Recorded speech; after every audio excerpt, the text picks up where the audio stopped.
What up, guys? Here's David Lugo with another reaction video to the Packers.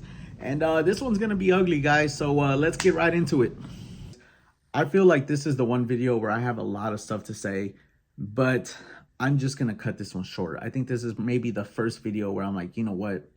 I'm not going to speak much about this because it's the same thing over and over. Now, next week, I will be in Lambeau myself, watching them play against the Rams.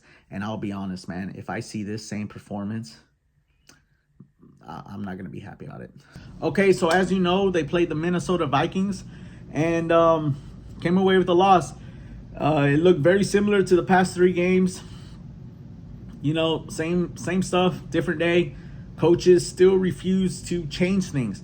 And it makes me really wonder, like, what goes on in that room when they are watching film? Like, I'm starting to think, do you guys even watch film? And do you guys seriously think that you don't need to change? And I'm not going to buy the whole, well, we're trying things. No, you're not. No, you're not. At least from my perspective. Now, I could be wrong, but I don't see it. Now, I think in this reaction video, I definitely do want to rip into the defense. So let's get into that. Defensively, we looked absolutely terrible. And I want to make a few points.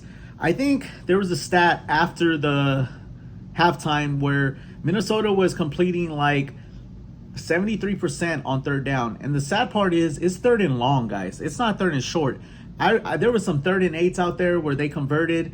There's times where the Packers defense only rushed 2 and TJ Hawkinson was still wide open. How does that happen? On top of that, on 3rd and 8, the corners are not bumping the receivers at the line. And it just seems like the Packers are just hoping to get off the field on third down. They're not determined. Because on 3rd and 8s, you know, like I said, we were only rushing 3, 2, 4 people and then not bumping the receivers at the line. So it seems like you're not determined to get off the field. You're just hoping. And then on top of that, the Vikings were moving the ball down the field easily against our defense. Jair Alexander got exposed. You know, I hadn't seen him look that bad in a while. Word on the street is I know he is dealing with a back injury, but for me, that's not an excuse. You know, if you cannot help the team out, you shouldn't be out there. So the fact that you're out there, that tells me you could have helped the team. And Jair looked bad. He did. And then you got defensive cornerbacks lining 10 yards off the ball when it's 3rd and 8. And, you know, just a little slant route or a little, you know, it's just, it's unacceptable. And the defense, and it amazes me that the coordinator thinks that this is how you win football games, because it's not. All right, now let's talk about the offense. And the truth is, man, it's the same thing as the defense. Same stuff, different day, expecting a different result. Not a winning formula. We all know that. But I want to talk about how I put this on Matt LaFleur and not Jordan Love.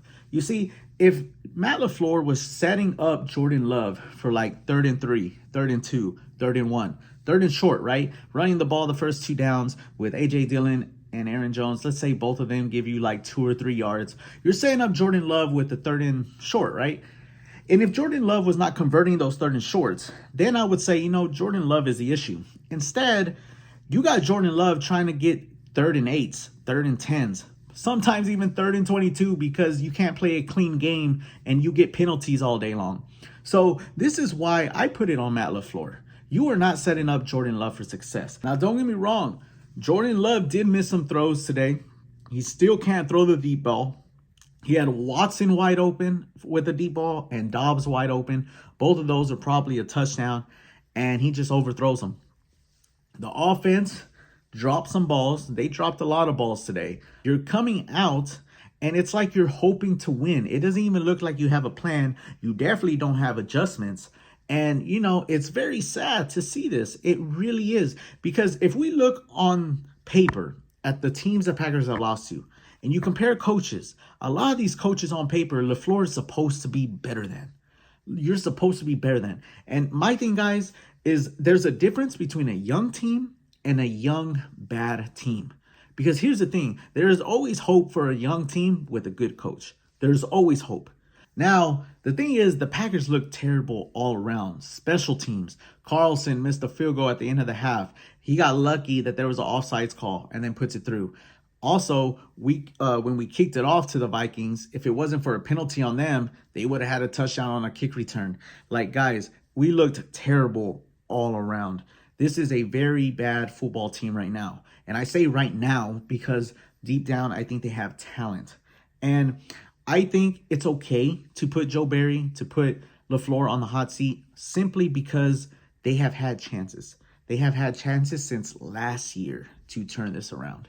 And my thing is, a lot of it is on the front office too. You see, the front office manifested a lot of this as well. You see, they pissed off Aaron Rodgers when they drafted Jordan Love. I'm not against drafting Jordan Love. I just think at that point, you were one piece away from the Super Bowl.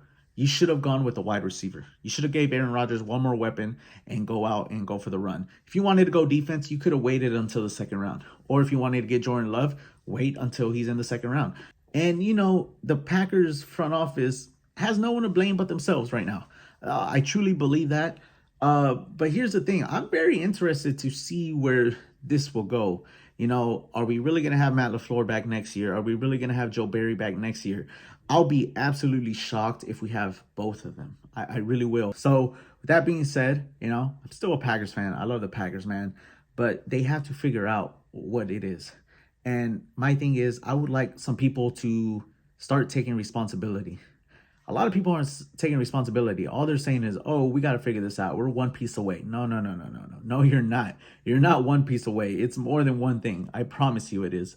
So, until then, it's growing pains for this season. That's the way I see it. And, I just hope the Packers are smart enough to know that nothing changes unless something changes. So until I see changes, I don't know if we're gonna see different results. But like I said, I'm gonna cut this one short. I don't really want to talk too much about this game because it was very frustrating. Same thing over and over. So I'm gonna leave you guys with that. I'll see you in the next one. As always, go Pack Go.